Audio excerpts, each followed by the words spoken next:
جايبه لكم وصفه انما ايه بجد بجد طعم وريحه.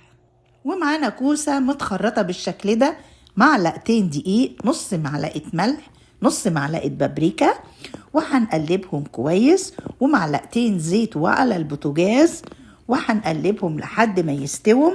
وممكن بدل الدقيق ده تحط دقيق بلدي او دقيق جوز الهند او دقيق اللوز او الشوفان للناس بتوع الدايت. ودي اكلة صحية وحلوة قوي وخفيفة واقتصادية وسريعة. وتعالوا نكمل معانا بقى كده. الاكل استوى. نحط ايه؟ نص معلقة صغيرة توم، معلقة كبيرة صويا صوص، معلقة كبيرة سمسم، وتقلبتين، وهنطفي البوتاجاز ونشوف الأكلة الجميلة دي. معانا بقى ايه؟ بقدونس من اللي هو مفرزينه، شايفين أخضر ازاي؟ بجد بجد تحفة.